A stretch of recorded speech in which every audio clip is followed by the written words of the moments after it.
to start, I won't comment directly the two models that Francois and Jeremy had presented, which are very interesting models.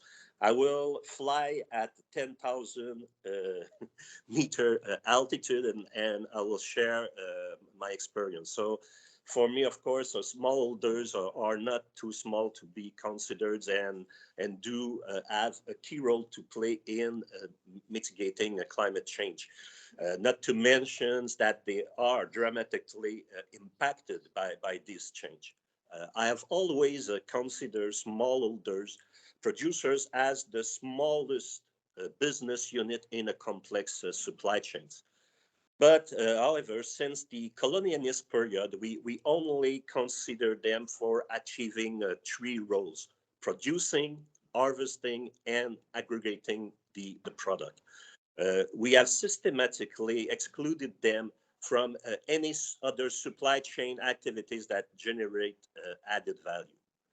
They are also excluded from finance, which is at the heart of all our exchanges. Recently, they have been left aside of a new flourishing economy, the digital one. Um, from my perspective, they will certainly not be included in this new economy, which are climate change.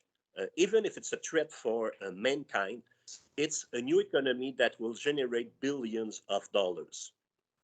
Uh, we are financing and implementing development programs and projects in Africa for around 60 years now, and have not yet found what has to be done to empower smallholder producer and their organizations.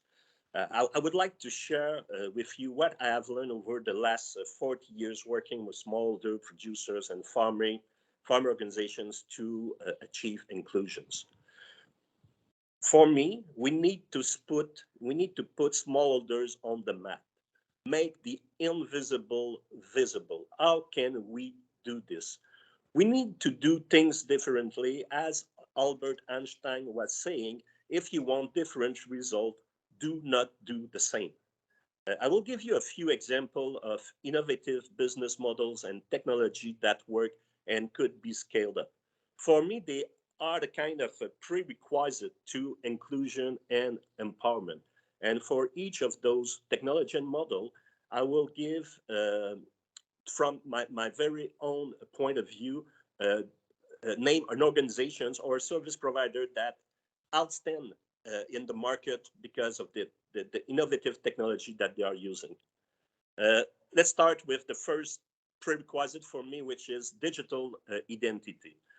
This is the start. If you have ever managed farmer list, you know how many Fatima, Mamadou, Kwame, and Rashid live in the same village.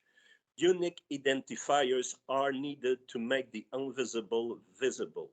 Who does that the best on the market from my opinion? Convergence Tech and its founder, Chami Amemana, which is a Canadian company based in Toronto. Second, granular informations and traceability. My last venture, GeoTraceability, was the first tech company to collect granular information at scale on smallholder and trace what they produce.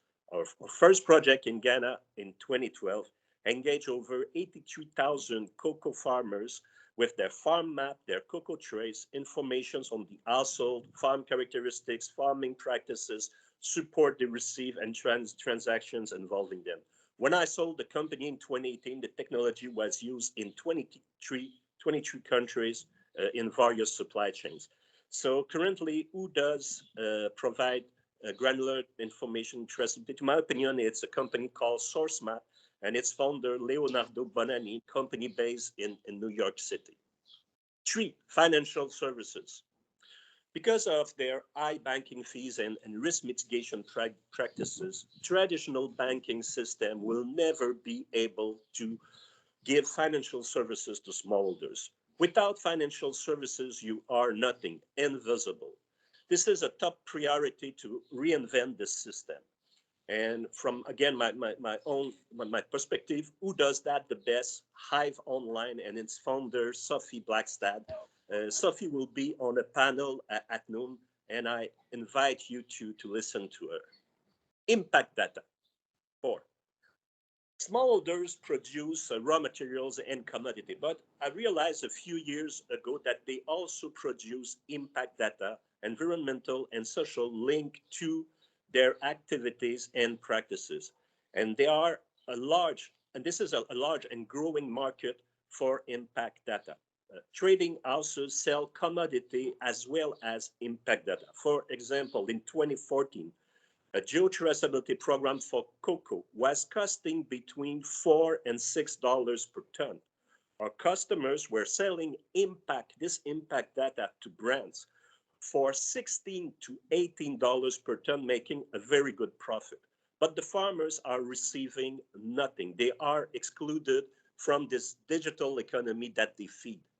We need a way to monetize this data for the benefit of smallholders. Farmer organizations do aggregate commodities, but they could also aggregate impact data and sell it with the input material. Who is the most innovative solutions on this? For me, it's HARA and its founder, Rigi Wayu, an organization based in Indonesia. Coming 5 to what we refer to nature-based solutions. We are at the time when each acre of land has to contribute to restoring balance. Supply chain decarbonization is certainly required, but won't be sufficient.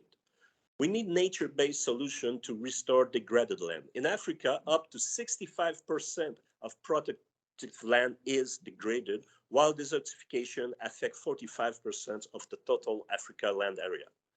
African governments don't have the resources to reverse the trend. Impact investors are needed, as well as a mechanism to engage smallholders and share the financial return with them, as Francois pointed out rightly.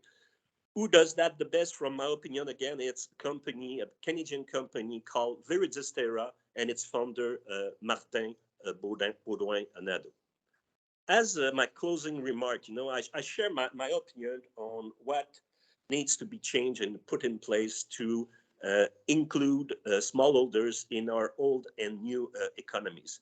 The example I gave work and deliver result and drive impact.